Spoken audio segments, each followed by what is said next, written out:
Hal berkaitan belanjawan 2021 masih lagi dibahaskan di Dewan Rakyat. Dengan jumlah peruntukan yang besar, pastinya segala yang termaktub dalam belanjawan adalah untuk kepentingan rakyat, pembangunan dan juga memperkukuh ekonomi negara.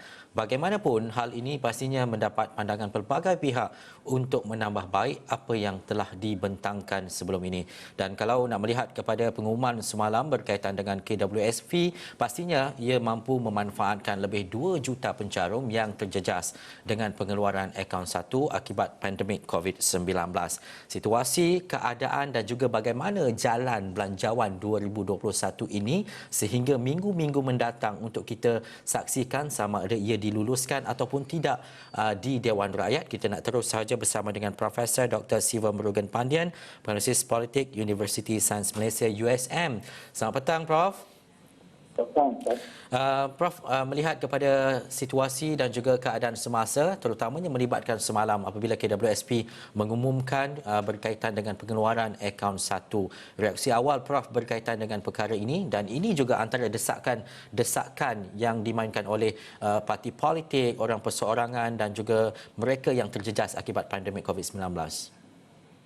Saya ramai yang menerima kabar gembira itu dengan perasaan positif kerana suara dan desakan-desakan secara berterusan sebelum ini telah pun mendapat perhatian daripada pihak berwajib sehingga membolehkan akaun satu itu dikeluarkan. Dan sudah pasti ini disesuaikan dengan masa dan juga bagaimana pemimpin juga telah menunjukkan rasa sense of leadership ataupun nilai kepimpinan di balik beberapa perkara yang perlu ditambahkan, dan saya percaya ini juga berdasarkan kepada hubungan secara konstruktif engagement di antara pelbagai pihak yang telah membolehkan ia mendapat perhatian daripada pihak KWSP. Pasti kerajaan telah memainkan peranan mereka sebagai kerajaan yang berfungsi, pembangkang juga telah memainkan peranan mereka sebagai pembangkang yang berfungsi dengan memainkan peranan seimbang dan seimbang, serta suara-suara dalam kerajaan sendiri yang mengutarakan pelbagai cadangan, termasuk apa yang telah kita lihat semalam sebenarnya adalah demi rakyat, supaya rakyat boleh menikmati habuan serta memastikan bahawa mereka yang berada dalam keadaan terdesak itu telah terpelihara kelanjutannya dari sudut caruman mereka sendiri. Dan sudah pasti dalam keadaan COVID-19 ini yang perlu kita utamakan adalah bagaimanakah kita mampu merakyatkan kepimpinan, bagaimanakah soal rakyat, kebajikan dan juga keperluan kemahuan mereka itu menjadi teras induk dalam kita menentukan fahaman politik kita. Prof, kita tidak mahu melihat kepada besar dan juga nilai angkanya sahaja, tetapi kecil nilai dan juga upayanya kepada masyarakat dan juga rakyat apabila kita bercakap berkaitan dengan belanjawan 2021. Apabila ia diluluskan, bagaimana saluran ini dapat dimanfaatkan sepenuhnya, dapat dicapai oleh mereka yang sangat-sangat memerlukan dan dapat dilaksanakan ataupun pelaksanaannya menyeluruh dan juga inklusif, Prof? Bagi saya, bajet ini amat penting kerana dia hadir ketika negara sedang berada dalam krisis nasional. Pasti yang diperlukan adalah konsensus nasional ataupun persetujuan di tingkat kebangsaan tanpa mengira pelbagai latar fahaman politik, agenda parti politik maupun personaliti.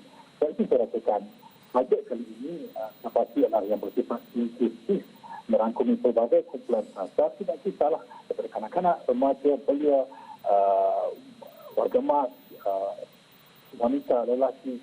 Yang penting di sini adalah persetujuan bajet itu akan membolehkan kita ke hadapan. Kita boleh menentukan apa saja perbezaan yang wujud sekarang ini supaya yang diutamakan adalah rakyat.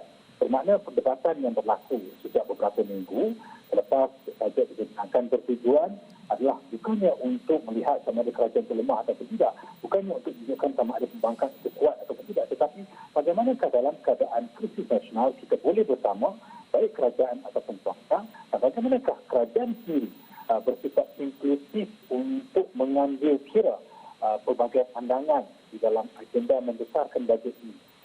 Perdebatan bertujuan untuk memurnikan bajet, untuk membolehkan bajet itu dilakukan penambahbaikan, diterapkan kepada apa saja cadangan yang barangkali tidak diadili oleh Kementerian Kewangan ataupun otoriti itu tidak bermakna bajet itu untuk pemikiran ataupun tidak boleh dicairkan. Malahan saya percaya dalam mana-mana kelompok yang wujud hari ini masing-masing ada kekuatan yang boleh dipempling bersama supaya boleh memastikan bahawa agenda yang akan ke hadapan pada tahun 2021 adalah proses pemulihan daripada krisis COVID-19 dan juga pemulihan dari kegawatan ekonomi yang berlaku. Keterangkuman yang dibina oleh kepelbagaian daripada pihak yang telah menzahirkan wujud bajet ini adalah bertujuan untuk memastikan bahawa tidak ada kumpulan yang terlepas pandang, tidak ada kumpulan yang dipinggirkan, tetapi kesemua kelompok itu akan dapat menikmati hasil daripada bajet yang besar ini.